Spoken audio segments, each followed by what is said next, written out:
بسم اللہ الرحمن الرحیم۔ ماہ رجب کی فضیلت اہمیت۔ حدیث نبوی صلی اللہ علیہ وسلم کی روشنی میں فرامین نبی صلی اللہ علیہ وسلم میں رجب کے روزوں اور اس میں عبادت کے بے شمار فضائل بیان کیے گئے ہیں۔ امام غزالی مکاشفۃ القلوب میں روایت بیان کرتے ہیں، جب ماہ رجب کے پہلی شب جمعہ کا 1/3 حصہ باقی رہ جاتا ہے تو ہر فرشتہ رجب کے روزے رکھنے والے کے لیے دعائے مغفرت کرتا ہے۔ کہا جاتا ہے کہ رجب نیکیوں کے بیج بونے کا مہینہ ہے، شعبان آب پاشی یعنی پانی دینے کا مہینہ ہے، جبکہ رمضان فصل کاٹنے کا مہینہ ہے۔ جو شخص رجب میں عبادت کا بیج نہیں بوتا، شعبان میں آنسو سے اس بیج کو سیراب نہیں کرتا، وہ رمضان میں فصل رحمت کیوں کر کاٹ سکے گا؟ رجب جسم کو پاک کرتا ہے، شعبان دل کو اور رمضان روح کو پاک کرتا ہے۔ رجب ماہ حرام کہلاتا ہے، حرمت والا مہینہ۔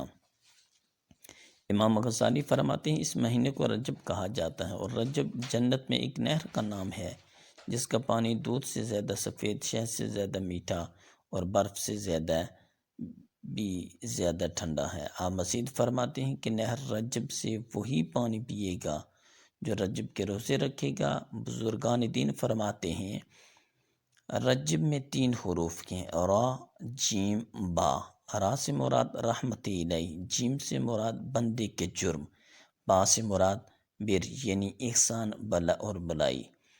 یہ اللہ عز و جل کا صفاتی نام ہے، یعنی بلائی کرنے والا۔ گویا اللہ عز و جل فرماتا ہے، بندے کے جرم کو میری رحمت اور بلائی کے درمیان کر دو۔ حضرت ثوبان رضی اللہ تعالیٰ عنہ سے روایت ہے کہ ایک بار سرکار دو عالم صلی اللہ علیہ وسلم کا گزر ایک مقام سے ہوا جہاں چند قبریں تھیں۔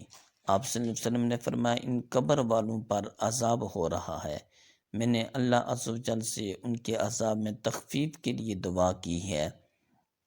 اے ثوبان، اگر یہ لوگ رجب کا ایک روزہ ہی رکھ لیتے اور ایک رات ہی شب بیداری یعنی جا کر عبادت کر لیتے، ان پر کبھی عذاب نہ ہوتا۔ راوی کہتے ہیں، میں نے عرض کیا، یا رسول اللہ صلی اللہ علیہ وآلہ وسلم، صرف ایک روزے اور ایک رات کی شب بیداری کی وجہ سے عذاب نہ ہوتا؟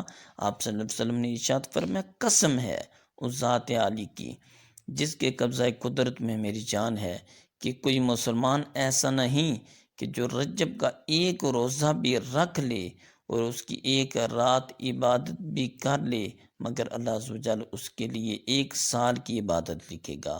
ایک حدیث میں آتا ہے، جو رجب میں 10 روزے رکھ لے، اللہ عز و جل اسے موتیوں اور یاقوت سے مزین 2 بازو عطا کرے گا، جس سے وہ پل صراط سے چمکتی ہوئی بجلی کی طرح گزر جائے گا۔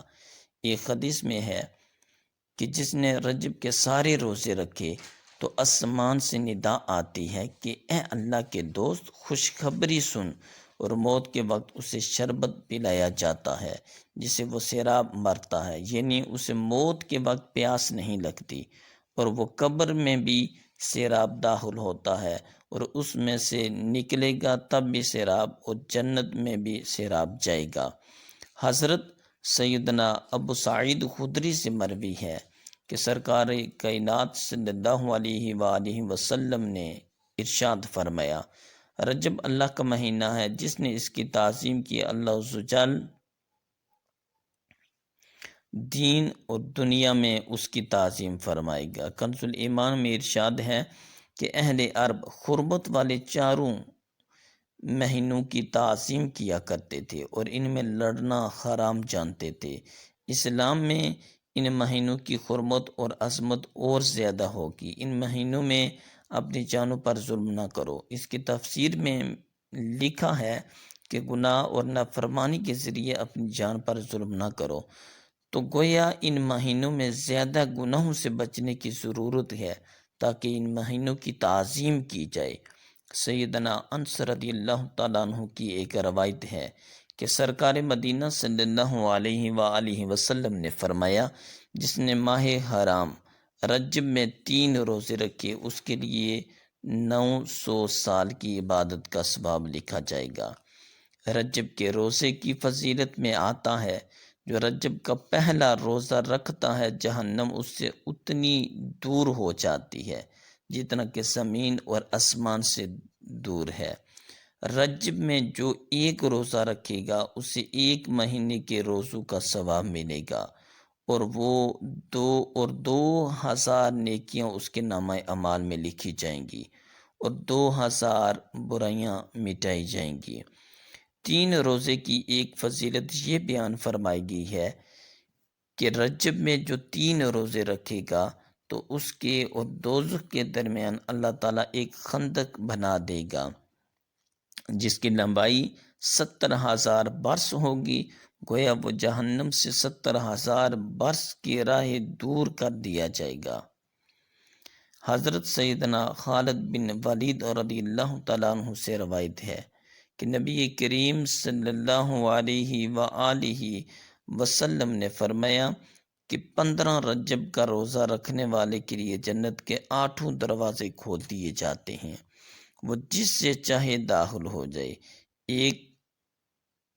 ایک روایت میں ہے جس نے 27 رجب کا روزہ رکھا اس کے لیے یہ روزہ تمام عمر کے روزوں کا کفارہ ہو جائے گا۔ اگر وہ اسی سال مر جائے گا تو شہید ہوگا۔ رجب بہت مقدس، معظم اور مبارک مہینہ ہے۔ اس کی تعظیم کرنا ہماری دنیا اور آخرت کے لیے بے حد مفید ہے۔ جتنا ہو سکے اس میں روزے بھی رکھنے چاہیے، اور زیادہ سے زیادہ اللہ کی عبادت میں مصروف رہنا چاہیے۔ زندگی کو غنیمت جانیے۔ الحمدللہ آج ہم زندہ ہیں، اس زندگی سے فائدہ اٹھانا چاہیے، نہ معلوم پھر یہ موقع ملے نہ ملے۔